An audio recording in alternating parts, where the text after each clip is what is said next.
Bonjour et bienvenue à Entre nous, exclusivement sur les ondes de TV Rogers. Je suis Claude-Andrea Bonny. Je me ferai un réel plaisir de passer la prochaine heure avec vous. Aujourd'hui à l'émission, j'aurai la chance de parler avec deux merveilleux auteurs dont l'un vient de faire paraître un très bel ouvrage qui parle d'amour aux éditions David. On va aussi parler avec notre orthophoniste Roxane Bélanger.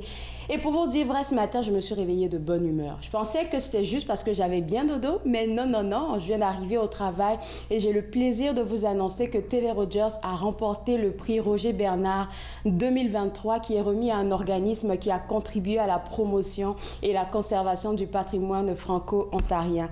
Ce prix vient souligner 30 ans de programmation à saveur communautaire et nous aimerions prendre le temps, de vous rappeler que la communauté francophone est bien accueillie ici à Rogers. Les occasions de bénévolat ne manquent pas. Les projets d'émission, on est toujours ouvert à recevoir les projets d'émission de la communauté.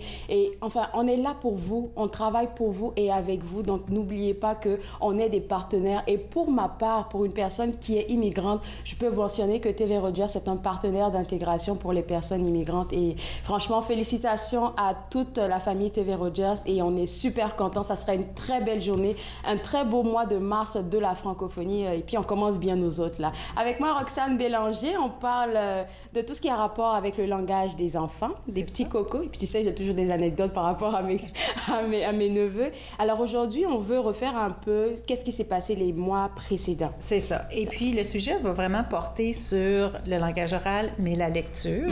Et aujourd'hui, je pense que c'est très thématique parce qu'on est accompagné de deux auteurs. Oui, effectivement. Alors, je voulais commencer juste par un petit retour que le 27 janvier, c'était la journée dédiée à l'alphabétisation, à la littératie familiale. Et puis, c'est une journée là, pour vraiment souligner l'importance de la lecture à la maison, puis de tout genre d'activités que l'on peut là, vraiment dédier avec nos enfants pour promouvoir. Alors, moi, ce que je veux dire aux parents, c'est qu'il y a cette belle journée-là, mais on continue à promouvoir le sentiment là, de l'importance de la lecture tout au long de l'année. Alors, on sait que le langage oral, c'est la clé, c'est la voie à la lecture pour les enfants. On sait que les enfants qui ont des solides bases sur le plan du langage oral auront plus de succès au niveau de la lecture quand on viendra le temps de lire et d'écrire. Et puis, on veut surtout souligner l'importance là, du rôle des parents à encourager la lecture. Comme déjà même à faire entrer la lecture dans la vie de l'enfant. Je pense qu'on s'est déjà parlé de ça. Tu as dit qu'il n'y a pas vraiment d'âge nécessaire pour faire entrer la lecture dans la vie des enfants. C'est ça, absolument. Alors, on devrait présenter des livres à nos enfants dès la naissance. Quand on partage un livre avec un nouveau-né, ce qu'on fait, c'est d'encourager un ensemble d'habiletés cognitives au niveau de l'attachement, au niveau du langage, qui sont globales. On tient notre bébé, on lui parle en regardant les images, on l'expose à l'apprentissage de l'écrit qui est pas du tout inné comme le langage. Il faut vraiment avoir des expériences répétées pour que l'enfant puisse comprendre que ces petits gribouillages qui sont écrits en bas ça de l'image, signifie quelque chose. C'est ça que ça signifie un texte. Alors, il faut commencer dès la naissance et pas s'inquiéter si l'enfant n'est pas intéressé pendant des longues périodes de temps. On commence, on choisit des livres qui sont appropriés à l'enfant selon son âge, selon son intérêt et on laisse traîner des livres à la maison. On laisse traîner. On laisse traîner. Alors, même si là, on regarde un livre avec notre 18 mois, puis il n'est pas très intéressé à perdre 2-3 pages, on le laisse sur la table de salon, on le laisse ouvert et à un moment donné, il va revenir puis on pourra continuer. On laisse des livres dans la chambre. Moi, mes parents mettaient toujours des livres dans la salle de bain parce que... Ouais. Laissez traîner, c'est ça. C'est ça. Et c'est super important parce que si on commence à lire dès la naissance, si on lit un livre par jour à notre enfant, dès l'âge de 5 ans, il aura lu 1825 livres. C'est quand même exceptionnel. Ça, et puis ça augmente comme ta grammaire, ça développe ta grammaire, ton orthographe, le vocabulaire. Les structures de langage. Et on sait que cette exposition répétée aux livres vont faire en sorte que l'enfant va mieux comprendre comment utiliser un livre. Alors, il y a... Comment utiliser un livre? C'est ça. Alors, il y a une orientation.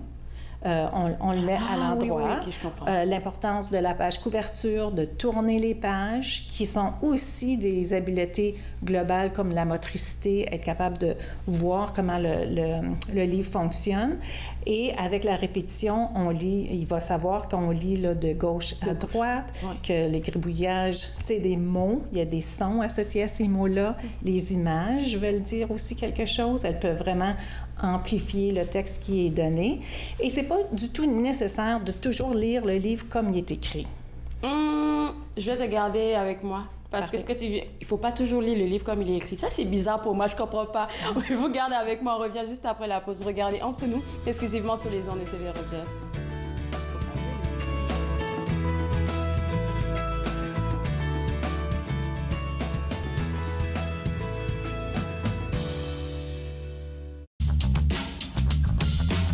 Cette émission est présentée par Télé-Élan. Vous êtes enfin aux commandes. Pour en savoir plus, visitez rogers.com.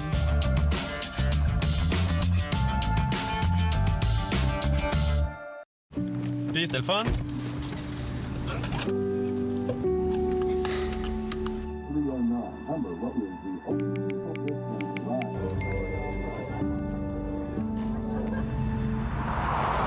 Regarde l'auto.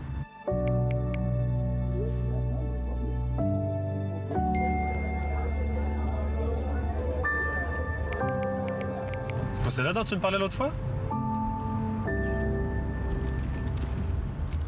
À la prochaine émission, je vous invite à découvrir deux endroits historiques à l'ouest d'Ottawa. Le premier, la petite ville d'Allemont, qui a préservé son patrimoine bâti, et le petit village de Burritts Rapids, le long du canal Rideau, un autre endroit historique d'exception. Promenade dans le temps, mardi 19h30 sur TV Rogers. Exposés, discours, conférences, c'est à Podium que vous les retrouverez. L'écriture est pour moi ma respiration. Apprendre à bien vivre avec une maladie chronique, c'est un processus. Podium, dimanche 16h sur TV Rogers.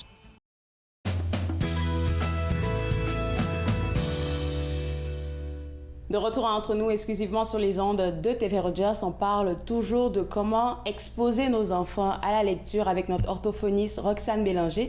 Puis elle a dit qu'il faut laisser traîner les livres. Laisser traîner les livres, il faut que ce soit comme une chasse au trésor.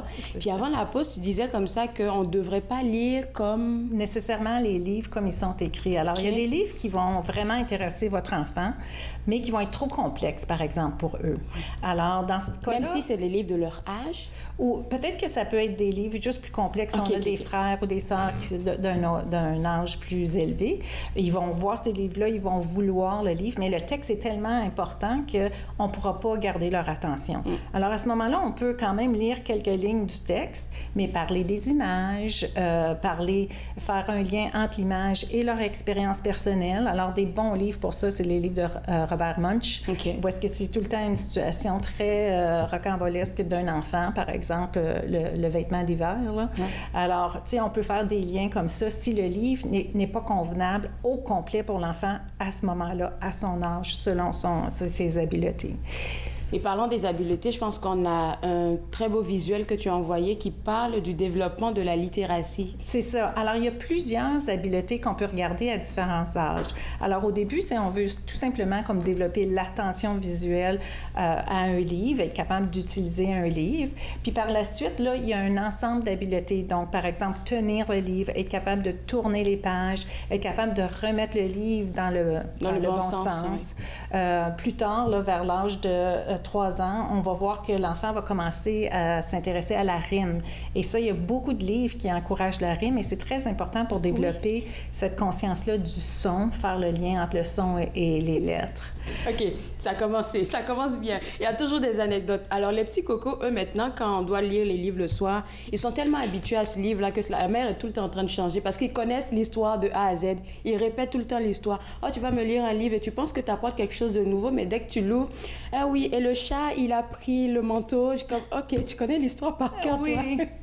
Mais c'est parfait, ça démontre que l'enfant a acquéri le vocabulaire, a compris la structure grammaticale. Il y a des livres incroyables. Puis, il faut laisser l'enfant choisir ses livres aussi. Alors, malheureusement, oui, pour vrai, les parents, ça se peut qu'on relise le même livre. Il y a des livres très farfelus. Je suis authentique. Oui, des livres très farfelus, là, comme La patate à vélo. Ça, c'est drôle. Les enfants adorent ce livre-là.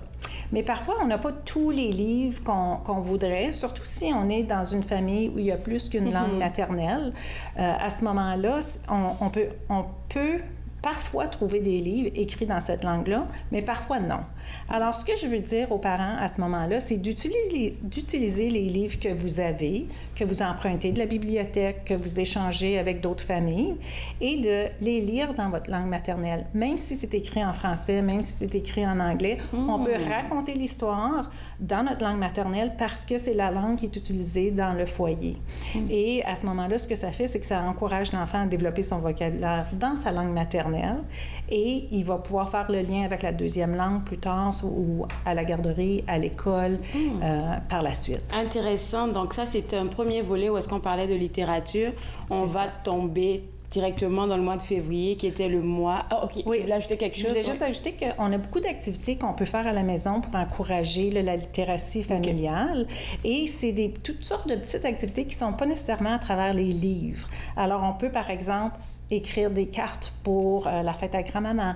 On peut écrire le menu ensemble si on veut jouer au restaurant dans la salle de jeu. Ou bien on peut faire la petite liste d'épicerie. Toutes ces activités-là, c'est de la littératie, puis c'est une façon d'exposer l'enfant à l'écrit. À écrire et à la lecture. C'est ça. Et j'ai une image qui est d'un Spider-Man qui lit. C'est pour vraiment dire aux gens, aux familles, aux parents, si vous voulez que votre enfant lise, montrez-leur que vous lisez aussi. Il faut être un modèle pour nos enfants. C'est vrai. C'est vrai. Alors, pas fais ce que je te dis, mais fais ce que je fais. C'est ça, exactement. OK. On y va pour le mois de l'histoire des Noirs. Et puis, tu viens de parler de culture tantôt, comment c'est important. Pour certaines familles, surtout immigrantes, c'est super important de pouvoir continuer cet héritage-là avec leurs jeunes, même s'ils sont nés sur le sol canadien. Exactement. Puis, je pense que c'est important d'avoir une représentation de communautés diverses, d'enfants de différentes communautés, pour vraiment développer ce sens d'appartenance-là, de la culture, du patrimoine, et puis aussi de leur montrer qu'il y a des héros qui leur ressemblent. Alors, j'ai fait une petite liste là, de livres qu'on a ici. Okay. Ils sont charmants. On peut les voir peut-être défiler, là, mais il y a Un teint comme le tien, il y a Chaque vie compte. Alors, ce sont tous des beaux livres qui sont adaptés à différents âges pour des enfants de différents âges et qui vont aller chercher un vocabulaire qui est accessible à tout le monde, qui peut être lu par tout le monde aussi, mais c'est une bonne façon de faire rayonner l'histoire des Noirs pendant le mois de février, même si on vient de terminer. Alors, je tenais là vraiment à partager ça. Bien, merci beaucoup de mettre un point d'honneur à vouloir partager ça. Et puis, parlant des je vais pas dire des...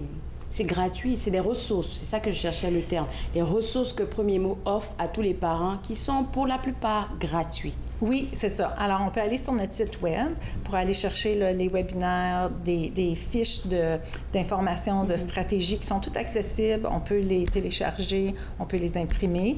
Il y a beaucoup, beaucoup de ressources, même des idées d'activités qu'on peut aller voir. Et vous allez peut-être voir qu'on a 2 autres programmes sœurs qui sont sur notre site Web. Le programme de Louis du Nourrisson, qui teste les enfants là, dès la naissance. Oui, on avait fait une chronique sur ça. C'est ça. Et le programme là, de cécité de basse vision. En février, c'était le mois de la sensibilisation à la basse vision. Et notre programme offre des services aux enfants 0 à 5 ans dans la région d'Ottawa et du comté de Renfrew et même dans les comtés de Prescott-Russell et Stormont, Dundas, Glengarry. Alors, c'est des services gratuits pour les familles pour encourager là, les enfants qui ont un problème de vision important, incurable, d'aller chercher les ressources pour aider ces familles-là. Alors, on a une intervenante en soutien familial qui peut faire là, la coordination avec les garderies, la transition à l'école et qui peut aider là, à faire des demandes de ressources de subvention. Et il y a 2 conseillères en cécité et basse vision qui peuvent aller visiter la famille chez elle et partager des ressources, des jouets, des façons d'aider un enfant qui a une basse vision ou un problème là, de cécité dès la naissance pour qu'il puisse là, avoir toutes les expériences et les habiletés nécessaires pour développer son langage, ses habiletés de compréhension, etc. Et quand tu parles, puisque tu en parles peut-être juste brièvement, quand tu parles de basse vision, à quel moment? Est-ce que c'est quelque chose qui se détecte genre juste à la naissance de l'enfant ou ça va prendre du temps? Un peu des deux. Alors, parfois, selon comme la situation à la naissance, on peut, comme des enfants prématurés sont plus à risque, alors ces enfants-là peuvent avoir un suivi un petit peu plus rapproché, un peu plus agressif, si vous voulez, mais il y a aussi là, les parents qui vont noter comment l'enfant réagit très tôt là, dans sa vie à différents stimuli. Alors, c'est important de continuer là, à consulter votre médecin, de continuer à consulter là, votre optométriste pour, même avec un enfant, surtout si on soupçonne une difficulté au niveau de la vision. Et pareil pour lui, je suppose. Même chose pour lui. Et tout ça, la vision, l'audition, ça a un impact sur le développement général d'un enfant. Alors, on veut être alerte puis intervenir tôt. Et puis, je pense que si je me rappelle bien, une fois, on avait parlé, je pense que c'est plutôt de l'ouïe, pas de la vue, qui pouvait s'améliorer. C'est-à-dire que quand on détecte qu'il y a un problème, on peut essayer d'aider les parents pour que l'enfant puisse... avoir des appareils auditifs. Ça, puis là, à ce moment-là, l'enfant entend une panoplie de sons puis peut développer son langage là, plus facilement. Exactement. En tout cas, des ressources disponibles ici pour la communauté. Merci beaucoup, Roxane. On se voit le mois prochain. Oui, parfait. Et tout ça, c'est sur notre site web. C'est associé à Premier Mot. Alors, vous allez retrouver l'information là. www.premiermot.ca. Je ne sais pas pourquoi je deviens toute empathique à cause de ce qu'on vient de discuter, mais www.premiermot.ca, c'est le site web à visiter pour avoir toutes les ressources concernant le langage de l'enfant. Aussi, Louis, on vient de mentionner ça, et aussi du côté de la vue. Tout est gratuit, disponible. Encore une fois, premiermot.ca. On va prendre une pause et juste après la pause, on va parler de l'ouvrage intitulé « Silence, elle parle ». Vous regardez Entre nous, exclusivement sur les ondes de TV Rogers.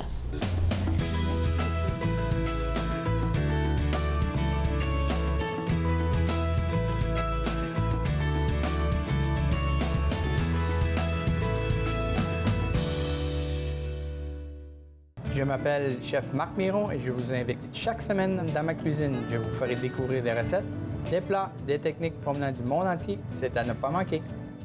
Passion Cuisine, lundi 13h30 sur TV Rogers.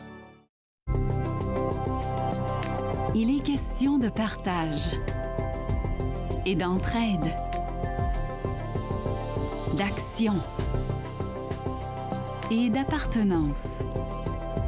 De profiter pleinement de la vie et de rire aux éclats. Nous sommes l'Arche Canada. Nous admirons et partageons tout ce que les gens ont à offrir. Découvrez qui nous sommes dès aujourd'hui. Mettons que ma jeunesse n'était pas sans drogue. Je dis quoi, mon ado? J'aimerais qu'il vive sa jeunesse sans avoir peur de me parler de drogue. C'est possible? Choisir de vivre sa jeunesse sans aucune drogue, est-ce que c'est utopique? Des questions au sujet des jeunes et de la drogue. Jeunesse sans drogue Canada. Pour vous qui pensez ne pas pouvoir bouger, regardez l'émission Restez actifs pour la santé avec moi, Joanne Sheridan, tous les jours sur les ondes de TV Rogers. Restez actifs pour la santé, en semaine 9 et 16 heures sur TV Rogers.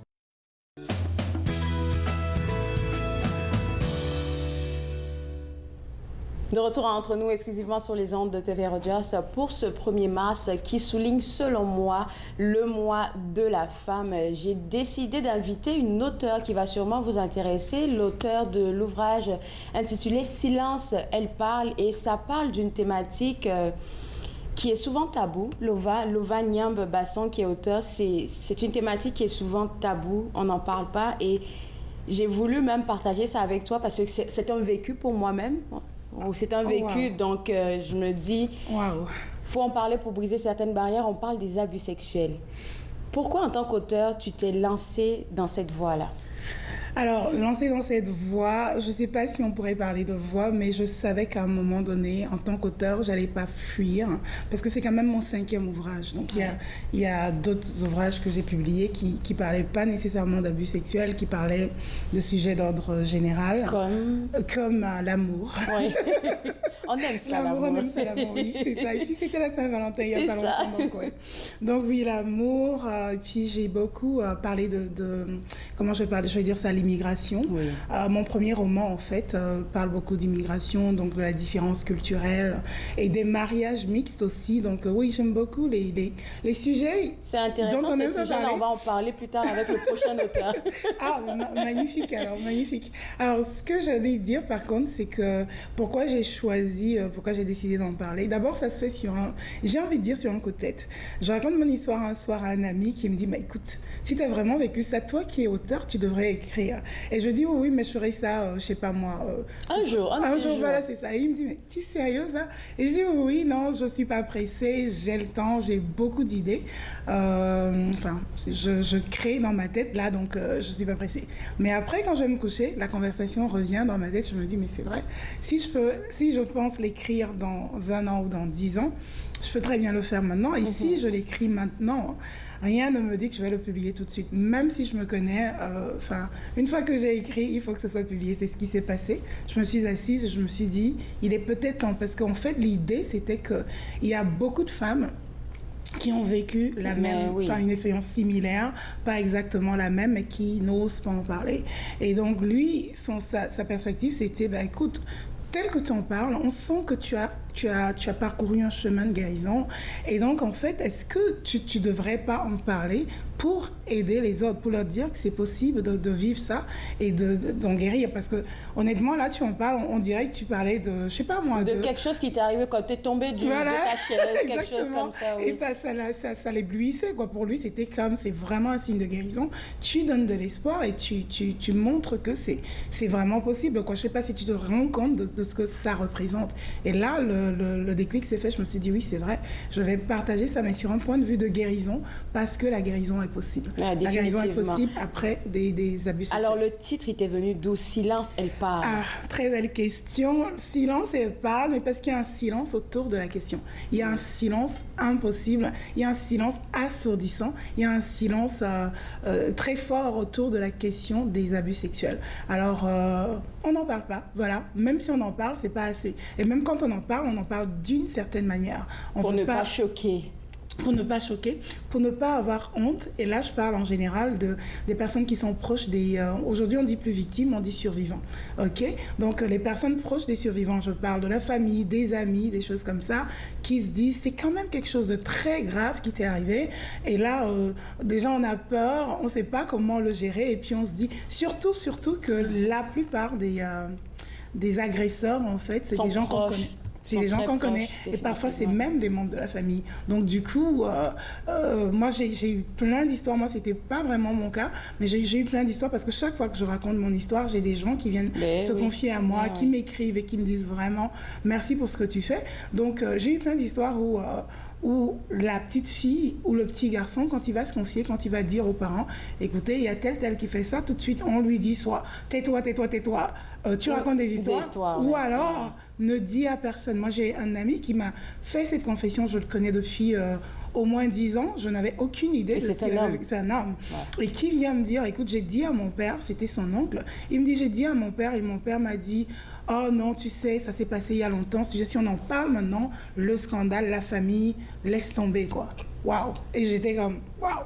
Et là, la question, pourquoi silence? Mais parce que les gens, quand on finit par faire notre coming out, vont nous demander, mais pourquoi tu ne l'as pas dit? Pourquoi tu t'es tué? Mais la vérité, c'est que le silence, il est double, en fait. On s'est tué parce qu'on pensait qu'on n'allait pas nous confier, on se tient pour beaucoup de raisons. On se tait parce qu'on se sent coupable, on se tait parce qu'on a honte, parce qu'on se dit que c'est notre faute, surtout la petite fille. Elle se dit, j'ai certainement fait quelque chose de mal pour qu'il me fasse ce qu'il a fait. Puis l'autre côté, c'est qu'on ne sait pas comment les autres vont réagir. Donc, dans ce cas, il y a double silence. Il y a silence déjà parce qu'on on rentre dans ce silence qu'on nous a imposé d'une certaine manière, de manière subtile. On ne nous a pas dit tais-toi, mais dans le jugement, moi dans mon cas par exemple, chaque fois que ça m'est arrivé, j'ai toujours essayé de parler à une personne. Et j'ai toujours eu des différentes manières où on a essayé de me taire. La première, c'était pourquoi tu le dis maintenant ? Mais là... La deuxième, c'était à quoi tu t'attendais? Ou alors comment tu étais habillée? Comme si c'est toi qui allais chercher l'affaire. Alors comment tu étais habillée? Qu'est-ce que tu as fait? Tu vois, des questions qui te culpabilisent et qui te font te taire. En fait, tu te dis, bon, écoute, c'est pas la peine. C'est vraiment pas la peine. Donc, en fait, l'autre silence, donc, pourquoi silence c'est pas? Parce que là, je suis en train de dire, on va renverser la vapeur. On va plus taire.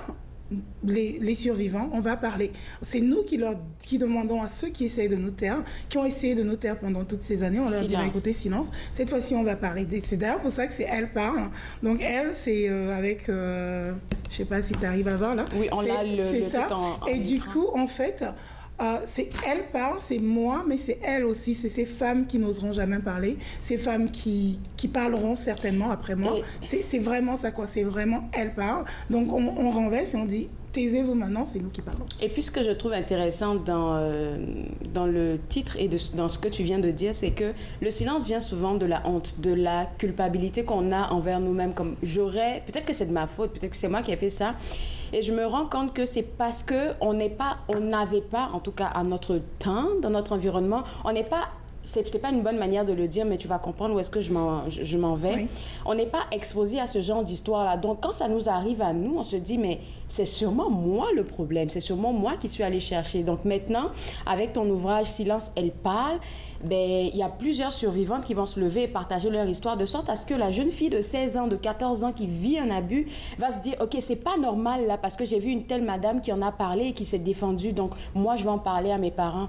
Et pour te dire ça, hier même, j'ai vu une vidéo sur les réseaux sociaux, une jeune fille de 15 ans qui s'était fait emmener avec ses amis quelque part et ses amis avaient comploté quelque chose pour qu'un monsieur vienne abuser de leur ami. Je ne sais pas si tu comprends, mais la petite a pris une caméra et elle en a parlé à 15 ans. Wow. C'est déjà un gros courage pour moi, là. Donc, je me dis, ce genre d'ouvrage-là, ça ouvre la conversation. Oui, je suis d'accord, je suis totalement d'accord parce que l'idée, une fois de plus, quand on dit silence, bien sûr, c'est un peu, comment je vais dire ça, c'est une façon de retourner la chose et de dire, en fait, ce silence que vous nous avez imposé, ce silence qui coupable en fait, ce silence de culpabilité, ce silence agressif aussi, parce que une personne qui a été abusée sexuellement, elle est d'abord agressée et quand elle parle et qu'on ne la croit pas, c'est comme une double agression. Elle se dit, ben voilà, c'est certainement moi, peut-être j'invente, parce qu'il y a des gens aussi qui font, moi je l'ai fait une sorte d'amnésie psychogène,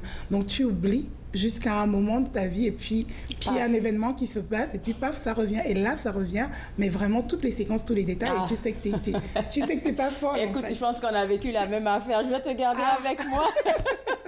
On va revenir juste après la pause, vous regardez Entre nous, exclusivement sur les ondes de TV Rogers.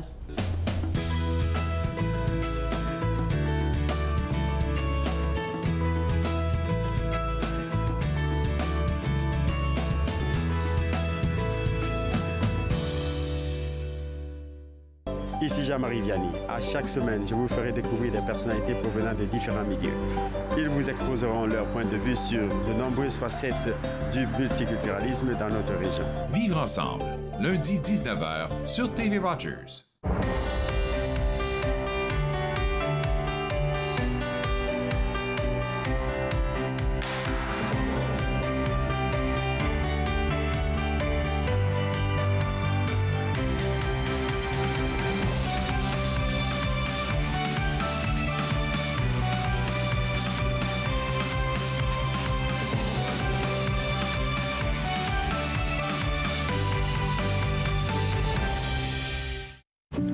C'était le fun?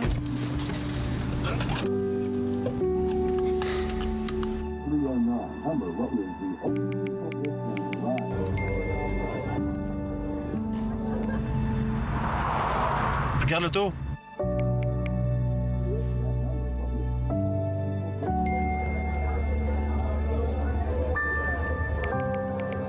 C'est pas celle-là dont tu me parlais l'autre fois? Je suis Linda Leclerc Et chaque semaine, en compagnie de mes invités, vous apprendrez comment relaxer, vous dilater la rate et surtout être de bonne humeur. Yoga du rire, dimanche 20h30 sur TV Rogers.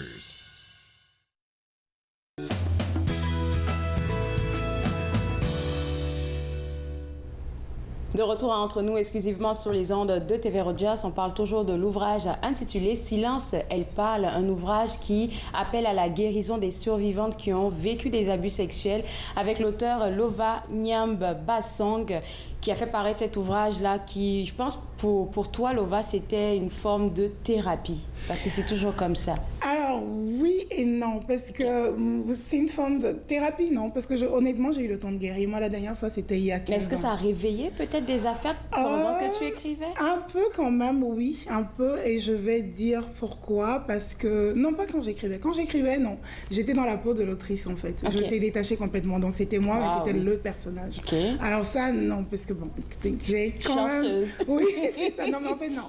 Écrire, non. Dans l'écriture, non. Mais il y a eu des moments où, quand je racontais l'histoire, hein, j'étais comme, OK, voilà, quoi. Il y a des moments que tu revis et là, tu dis, bon, ça s'est quand même vraiment passé. Et surtout les détails. Et parfois, c'est le regard de l'autre en face de toi qui dit, waouh, c'est, hey, tu viens de loin, là, tu vois. Et ouais, c'est ça. C'est surtout le parcours. Alors, thérapie, donc oui et non, parce que je l'ai tellement entendu que je finis par me dire peut-être si les gens le voient comme ça, peut-être il y a un fond de vrai. Mais dans le fond, j'écris surtout pour les autres. Parce que moi, je le dis, j'ai fait mon chemin de guérison. Et d'ailleurs, je partage les 9 étapes que j'ai parcourues pour guérir. Est-ce qu'on pourrait, s'il te plaît, oui, là, peut-être que tu vas peut-être revoir toutes tes notes, il n'y a même pas de problème. Est-ce qu'on pourrait peut-être partager juste 2 étapes? Ah ben 2 étapes, là, je n'ai pas besoin de regarder. Okay. Si tu me demandais de donner toutes les 9 étapes, là, ce serait... Ben, ils vont aller prendre le livre pour aller regarder toutes les autres 7. On va partager juste 2. D'accord. Alors, la première étape, c'est de faire tomber les masques. OK? Et faire tomber les masques, c'est accepter. C'est ça, c'est comme ça que la guérison commence. C'est arrivé. C'est ça, c'est arrivé et ce n'était pas de ta faute. Mais il faut déjà accepter. Donc, faire tomber les masques, c'est arrêter de faire semblant de couper sa vie de ce passé-là. Tu vois, en fait, c'est arrivé à tellement de survivantes où on essaye de vivre normalement. Ce qui est bien, mais tant qu'il y a ce truc qui n'est pas réglé dans notre passé, c'est comme un boulet qu'on traîne et ça va nous rattraper quelque part. À un moment ou un autre. Ça va nous affecter dans notre relation avec l'autre, surtout avec le sexe opposé, en fait, le sexe qui a abusé sexuellement de nous, ça va nous rattraper. On sera sur la défense. Il y aura toujours quelque chose qui va nous faire réaliser qu'on n'est pas totalement guéri. Alors, j'ai discuté avec une amie à l'occasion qui a aussi été abusée sexuellement et on parlait de soirées et elle disait, tu sais, dans les soirées arrosées, elle disait, j'ai toujours le contrôle, c'est bizarre, j'arrive pas à boire plus de 2 verres. Et je lui dis, ah ok, très bien, bon écoute, moi je connais pas parce que voilà. Et elle me dit, mais en fait c'est typique des personnes qui ont été abusées sexuellement. Je lui dis, ah bon, tu m'apprends quelque chose. Tu vois, moi qui suis sur le sujet, je me dis, waouh. Donc on a toutes, plus ou moins, ou tous, parce que je pense aussi aux hommes, des séquelles qui font qu'on a des mécanismes d'autodéfense. Donc c'est accepter. Si on veut guérir, si on veut pas guérir, on peut continuer de faire comme si tout allait bien. Moi, j'ai fait ça pendant longtemps. J'avais une philosophie, sourire devant, souffrir dedans. Wow. C'était ça ma vie pendant... toute mon adolescence jusqu'à mes 20 ans. C'était ça. Donc, tu m'aurais rencontré, tu te serais dit, waouh, tout va bien pour elle, voilà, elle est heureuse, elle est épanouie, mais à l'intérieur, c'était des pensées suicidaires. J'ai même essayé, d'ailleurs, de le faire. Je le raconte dans mon livre, 2 fois, je me suis ratée. Dieu merci. Tant mieux. Tant mieux. Et donc, voilà, quoi. Donc, il y a ça. Donc, il faut pouvoir s'asseoir et se dire, hey, écoute, c'est arrivé. Parce qu'une fois que tu arrives à ça, donc c'est ça l'acceptation, tu te dis, bon, écoute, c'est arrivé. Et la deuxième chose, c'est pas de sa faute. Donc, une autre étape, c'est se pardonner. Il faut se pardonner. Oh, je pense que c'est l'étape où est-ce que les femmes, en particulier, sont les plus dures avec elles-mêmes. Je suis d'accord. On se dit toujours... Alors, moi, je vais te dire, quand j'étais... Parce que moi, la première fois, ça s'est passé entre 8 et 9 ans, et c'était le domestique.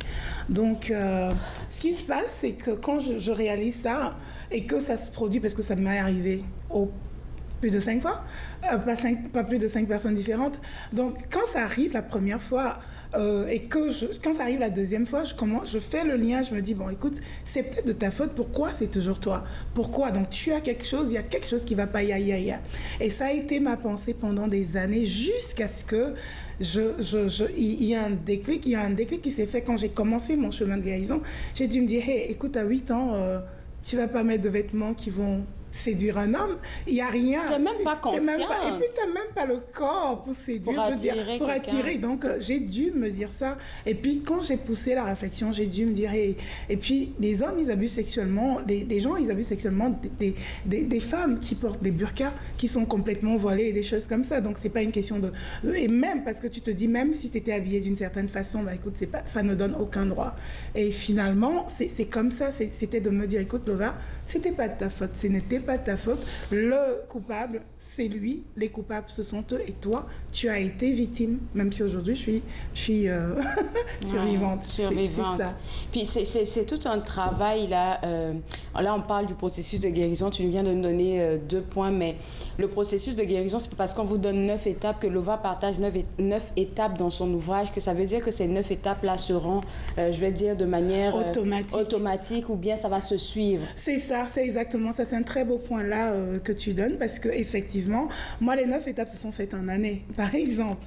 Tu vois ce que je veux dire? Ça s'est fait en plusieurs années. Mais après, il y a des gens qui sont directement allés en thérapie, parce qu'une des étapes, c'est aller en thérapie. C'est au moins parler à un thérapeute, au moins parler à quelqu'un, un conseiller, quelqu'un qui peut accompagner dans la chose. Mais ça fait partie des étapes. Cela dit, toutes ces étapes ne peuvent pas se faire si on ne commence pas par faire tomber les masques et accepter. On fait tomber les masques, on accepte. On arrête de faire semblant d'être heureuse, on arrête de faire semblant de vivre une vie, de porter des masques en fait. Des masques, de se mentir à soi-même. On s'approprie son histoire, on accepte sa réalité, on accepte son vécu, et là on se dit, on scrute clairement et on se dit, ok, on commence par où? Donc une fois que j'ai fait tomber les masques, une fois que j'ai accepté, alors le reste va suivre naturellement. Alors, je pense que si tu as pu écrire sur un ouvrage comme ça, c'est sûrement pas parce que tu l'as vécu personnellement, pas seulement ça, c'est sûrement que la cause féminine aussi, c'est quelque chose qui t'intéresse. Et vu qu'on est le 1er mars, je pense que c'est le meilleur moment pour parler de ce que, selon toi, devrait être une femme dans notre société actuelle. Alors, une femme dans notre société actuelle, c'est une femme qui est libre d'abord et épanouie. C'est très important, c'est des mots... Qu'est-ce que tu entends par ça? Belle question. Alors, libre, c'est libre de ses choix, libre de ses décisions, libre de ses ambitions, libre de ses rêves, en fait. Parce que venant... Toute culture confondue. Exactement. Toute nationalité. Exactement. Et moi, comment je dis, mon concept de liberté part de ma culture, de mes origines. Je suis d'origine africaine et je suis immigrante aussi au Canada. Et je viens d'une culture où, les femmes ont encore besoin, je suis désolée de le dire comme ça, elles ont encore besoin d'un certain affranchissement, d'une certaine validation, d'une certaine approbation.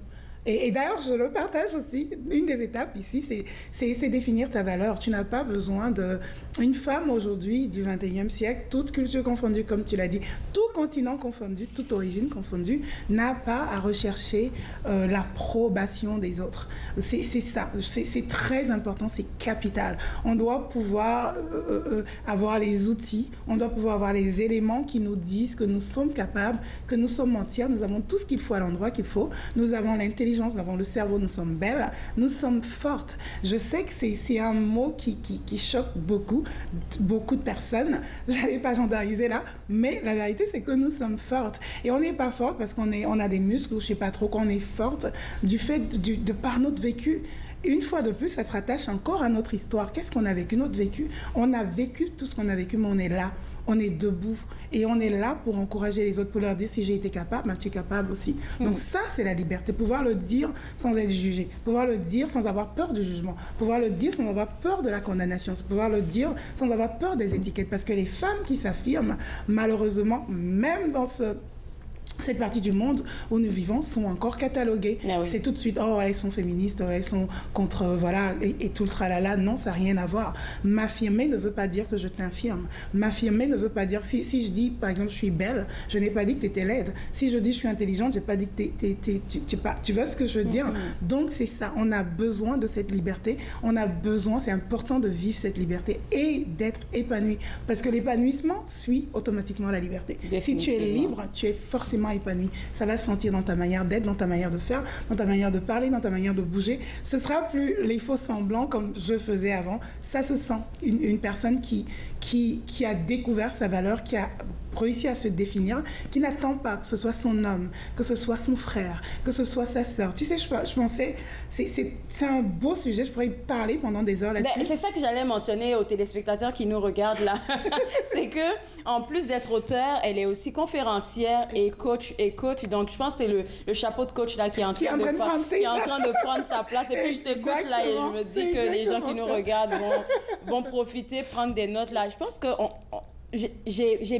l'univers a bien fait les choses pour qu'on t'ait aujourd'hui pour un 1er mars. Super. Parce que comme je l'ai mentionné, pour moi, le mois de mars, oui, il y a l'auteur que je vais recevoir tantôt, M. Famy, qui disait comme ça que pour lui, on doit célébrer les femmes toute l'année. Je suis très d'accord avec lui. Moi, je parlais juste du mois de mars, mais il a dit non, c'est toute l'année. Et pour le mois de mars, je pense que c'est bon qu'on puisse entendre ce genre de message-là parce que peu importe ce qu'on a vécu, viol...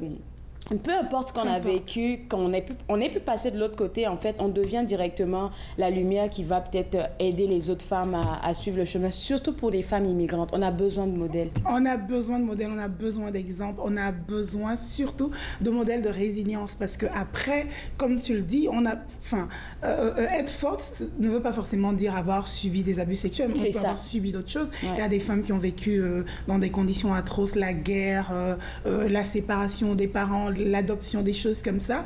Et on a besoin surtout de s'approprier notre histoire. Et je disais, parlant de validation et de l'affranchissement de cette liberté qu'on arrache finalement. Hein, il y avait un penseur qui disait, la liberté ne s'acquiert pas, elle s'arrache. C'est que j'étais avec un ami hier, je crois, et je disais, c'est incroyable quand même comment nous, les femmes, on dirait que tout est structuré pour qu'on ne s'appartienne pas totalement. On est toujours la fille de quelqu'un, on est toujours l'épouse de quelqu'un, ou la maman de quelqu'un, ou la sœur de quelqu'un. C'est toujours par rapport à quelqu'un. Et moi, je dis aujourd'hui, non, mon frère aime mon frère. Il est le frère de Lova. Moi, je suis pas la sœur de... C'est ça, c'est vraiment ça. Est-ce que pour ton livre, déjà, je sais qu'il est disponible. Silence, elle parle est disponible sur Amazon. Vous pouvez aller vous le procurer. Et puis, autre chose, je pense que si on veut avoir accès à toi pour les coachings et autres, tu as un site web, si je ne m'abuse. Oui, en fait, je suis surtout sur Facebook. C'est vraiment là-dessus que je suis assez active. OK, donc Lova Nyambe Basson. Lova Nyambe Basson ou Coach Queen Lova. Alors, il y a un concept de reine que je ne pourrais pas expliquer aujourd'hui, mais Queen, c'est vraiment les reines, parce que toutes les femmes sont des reines. On pourrait s'en reparler une autre fois. Merci beaucoup d'avoir accepté notre invitation. C'est moi. Alors, pour les autres à la maison, ce ne sera pas un site web, mais ce serait de vous procurer cet ouvrage-là sur Amazon. L'ouvrage, encore une fois, c'est Silence, elle parle de l'auteur Lova Nyambe Basong. On va prendre une pause. Oui, ça a été un peu difficile comme discussion tantôt, mais ça a été constructif et réparateur. Après la pause, on va parler d'amour. Je pense que tout le monde aime l'amour. Vous regardez Entre nous, exclusivement sur les ondes de TV Rogers.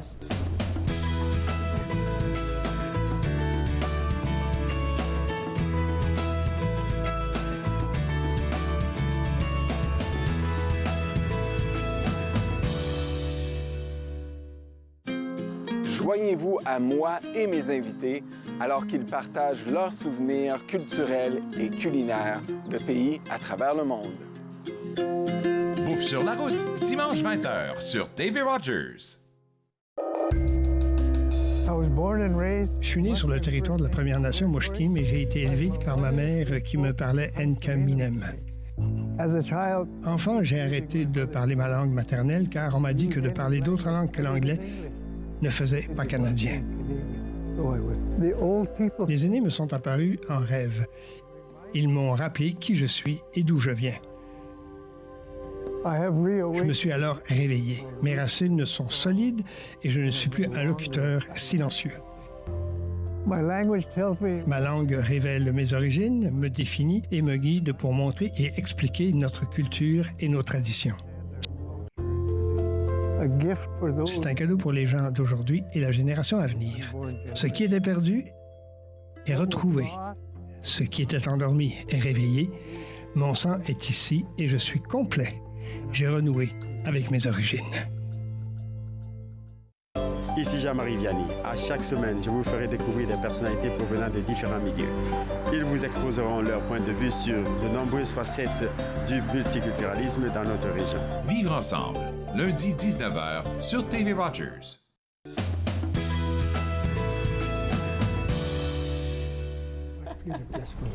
De retour entre nous exclusivement sur les ondes de TV Rogers, nous parlons maintenant avec l'auteur Jean Mossen Famille qui a fait paraître un ouvrage assez intéressant. Je vais te laisser mentionner le titre, Jean, parce qu'on a dit qu'on se tutoyait. Oui, alors le titre de l'ouvrage, c'est « Par-delà les frontières ». Par-delà les frontières. Pourquoi avoir choisi Par-delà les frontières? Parce que quand on creuse plus loin, on comprend l'histoire, on ne va pas donner tous les éléments, mais pourquoi avoir choisi Par-delà les frontières? Eh bien, justement, parce que je pense qu'un des fondements même de ce roman, un des thèmes sous-jacents dans toute l'histoire que j'ai racontée dans ce roman, c'est que, comme être humain, comme être sociable, comme être de famille, nous devons dépasser certaines frontières, que ce soit les frontières physiques, que ce soit les frontières psychologiques, que ce soit les frontières de la société. Il faut toujours dépasser des frontières et se dépasser pour continuer à être utile et heureux. Un peu comme on disait tantôt avec l'autre auteur, il faut vraiment dépasser qu'est-ce qu'on a vécu, ces histoires-là, pour devenir la meilleure personne. Mais on ne va pas parler de ça, on va parler de cette histoire d'amour-là. Parce que ça se passe, l'histoire de ce livre se passe à une certaine époque.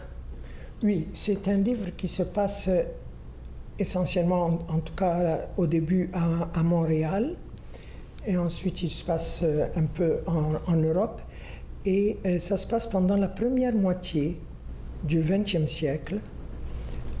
Ça se passe en gros entre 1920 et 1945, mais essentiellement plutôt vers 1935-45. Et comme tous mes autres romans, c'est un roman historique qui porte sur certains éléments que j'ai découverts et qui se sont passés à Montréal à cette époque-ci, au Canada, au Québec.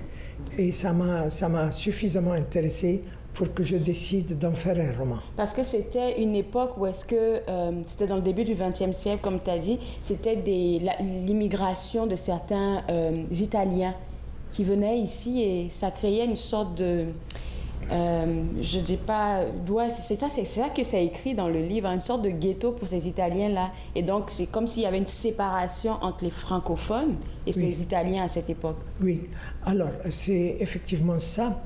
Les Italiens ont commencé à venir au Canada et notamment au Québec à la fin du 19e siècle, mais le gros de l'immigration italienne est arrivé entre les deux grandes guerres, entre 1914 et 1939. Et ces Italiens se sont souvent installés à Montréal. Et peu à peu, par sentiment de solidarité, par pragmatisme aussi, parce que c'était plus facile, ils ont vécu ensemble dans un quartier de la ville de Montréal qui s'appelle Ville-et-Mar. Et les Canadiens, on n'appelait pas à ce moment-là les habitants du Québec les Québécois. Les Québécois. On les appelait les Canadiens. Et donc, à cette époque, les Canadiens se disaient pourquoi est-ce que ces gens-là vivent seuls et puis pourquoi est-ce qu'on ne les voit pas trop souvent. Et donc, il y avait là une espèce de frontière. Invisible même. Invisible dans le cœur, dans l'esprit, dans les émotions. Et puis, mon roman a voulu montrer que cette frontière, quelle qu'elle soit, invisible, peut être transgressée, peut être franchie. Par le miracle de l'amour. Par le miracle de l'amour, c'est ça. C'est tellement vrai que lorsque quelqu'un a beaucoup d'amour à apporter, ou bien que l'amour frappe à la porte, souvent nos idéologies tombent à terre devant l'amour. Absolument. Et ceci rejoint peut-être un peu ce que la madame disait tantôt. Oui. Et donc, j'ai voulu raconter une histoire d'amour entre... Je ne vais pas vous raconter tous les détails du moment. Non, on ne veut pas. On veut juste savoir... C'est une histoire d'amour entre une personne d'origine italienne et une personne d'origine canadienne. Canadiennes qui sont des Québécois, mais en son temps, on les appelait les Canadiens. À ce moment-là, on les appelait les Canadiens. Et évidemment, le début de leur rencontre a attiré certains questionnements? Certains questionnements au sein de leur famille, au sein de leur communauté, au sein de leur société. Et puis peu à peu, comme je le dis, comme je le crois fortement, comme j'essaye de l'illustrer dans mes romans, l'amour transcende tout cela. Et l'amour a transcendé la frontière entre la communauté italo-canadienne de Ville-et-Mar et la communauté francophone pure laine, comme on disait à l'époque, de Verdun, qui sont deux quartiers tout proches l'un de l'autre à Montréal. À Montréal. Et puis c'est bon de mettre l'amour en avant pour faire baisser la garde. C'est-à-dire, il y a trop de méfiance. Et puis même encore à notre époque, Jean, tu vas convenir avec moi, vu qu'on est dans un environnement qui est multiculturel en ce moment, en 2023, avec l'immigration et tout ça. Je pense que oui, tu parles d'une histoire qui date du 20e siècle, mais c'est quelque chose qui peut se passer aussi dans notre ère actuelle, en fait. Absolument, Claude. Tu touches un point essentiel de ce que je pense. Je pense que ce qui se passe aujourd'hui, se passait dans le passé, dans notre pays, sous différentes formes, puisque les sociétés ont changé, mais c'est le même phénomène. C'est ça. Et j'ai pour mon dire de penser que c'est un dicton, quand on ignore l'histoire, on va la répéter constamment. Alors si on ignore ce qui s'est passé dans le passé, on va continuer à le répéter. Et si à cette époque-ci, c'était l'arrivée essentiellement des Italo-Canadiens, au Québec et au Canada. Aujourd'hui, c'est l'arrivée de multiples communautés, comme vous le dites, de tous les coins du monde. Et ça crée un univers multiculturel qui va subir et qui va vivre les mêmes difficultés qu'ont vécu nos aïeux il y a 50 ou 60 ou 70 ans. C'est ça. L'amour transcende tellement de choses. Je me rappelle que j'ai reçu, Jean, sur ce plateau, je pense il y a 2 semaines, un Marocain qui est marié à une Ukrainienne et qui vivent au Canada. Donc, les enfants sont canadiens. Donc, leur famille à eux-mêmes est déjà multiculturelle. Oui. Et c'est là qu'on se rend compte qu'en fait, l'amour qu'une personne peut ressentir, en fait, peut créer quelque chose de nouveau si seulement on se donne la permission de le faire. Oui. Et tu as raison, Claude. Ceci étant dit, il ne faut pas transposer la manière dont nous vivons l'amour ou les relations aujourd'hui en 2023 à l'époque où ça se passe mon roman, il y a 70 ou 80 ans. Le décor historique, le décor psychologique n'était pas le même et il fallait passer par d'autres étapes, par d'autres cheminements pour arriver à unir ces deux personnes-là. Alors, pour quelqu'un qui va prendre l'ouvrage, Jean, sur quoi tu veux qu'il réfléchisse? Moi, quand je lis la description, je vois deux pistes de réflexion, mais je vais te laisser dire qu'est-ce que toi tu veux que le lecteur plutôt retienne de cet ouvrage-là. Tout d'abord, la nécessité d'ouvrir ses bras à l'étranger.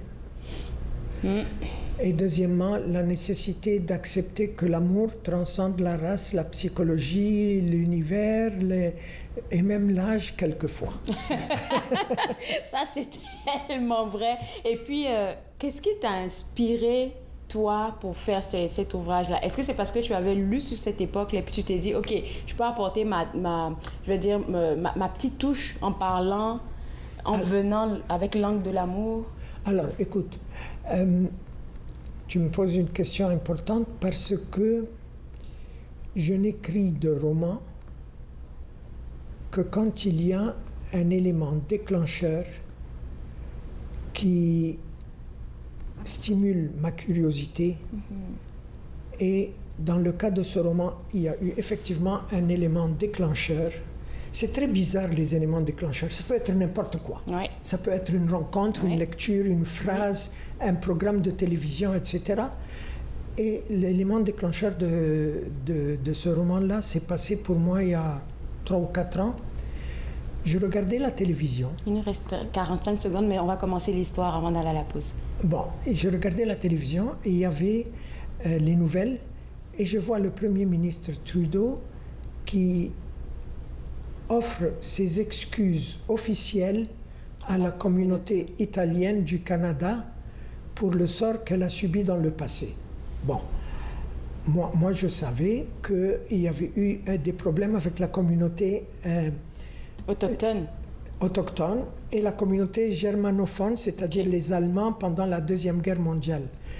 J'avais à peu près aucune idée de ce qu'il voulait dire par rapport à la communauté italienne. Et moi non plus, j'ai aucune idée de où est-ce qu'on s'en va avec ça, mais je vais te garder avec moi, Jean.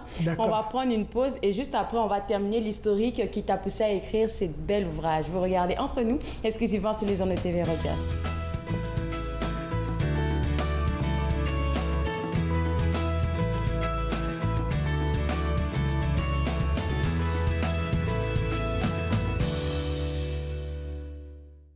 Mon mari est un homme et un père formidable lorsqu'il ne boit pas.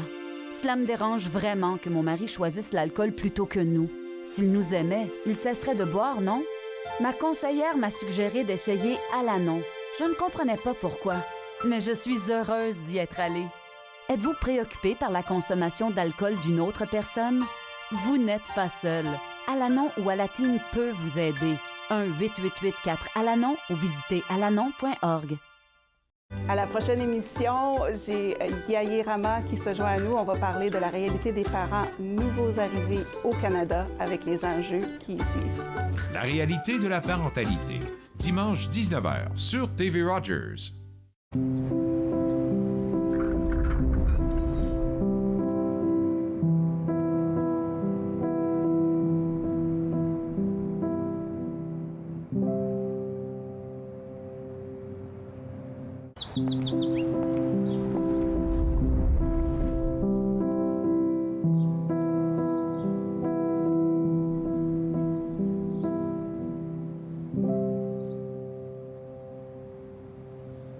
À la prochaine émission de Vivre Ensemble, je reçois Sébastien Peyros, journaliste, auteur et producteur à ONFR. Il nous parlera de sa notion de vivre ensemble. Je vous y attends. Vivre ensemble, lundi 19h sur TV Rogers. De retour à Entre nous, exclusivement sur les ondes de TV Rogers, Par-delà les frontières, un très bel ouvrage paru aux éditions David de l'auteur Jean Mossen Famille et qui parle d'une histoire d'amour entre un Italien à l'époque du 20e siècle et d'une Canadienne, une Québécoise qu'on appelait les Canadiens à l'époque. Et puis tu as dit qu'il y avait un élément déclencheur, c'était le discours du Premier ministre Trudeau qui mentionnait... Qui s'excusait auprès de la communauté italienne pour les torts qu'elle avait subis pendant la Deuxième Guerre mondiale. Je savais vaguement qu'il y avait eu des torts, des excuses offertes pour de bonnes raisons aux Allemands qui vivaient au Canada à ce moment-là. Mais j'avais une vague idée de ce qu'il voulait dire par les Italiens. Je me suis renseigné, j'ai lu 1001 ouvrages sur la période, j'ai même consulté des archives et j'en suis venu à comprendre pourquoi les Italiens avaient été à ce moment-là considérés comme ce qu'on appelait en anglais des enemy alliance, des ennemis étrangers. Ils avaient été dans des camps, pas de concentration, mais des espèces de prisons, comme par exemple en Ontario, à Petawawa. Et ça t'a donné le déclic et tu as commencé à écrire. Écoute, merci beaucoup Jean, je te souhaite bon succès pour ce roman-là et puis on pourrait s'en reparler quand tu veux à l'émission. Merci infiniment de m'avoir accueilli. Alors vous autres à la maison, pour avoir cet ouvrage, www.éditiondavid.com, Par-delà les frontières de l'auteur Jean Mossen Famille. Nous on se voit demain à 11h. Bye bye! Faites-nous part de vos commentaires en composant le 613-521-2323 par courriel sur Facebook et Twitter.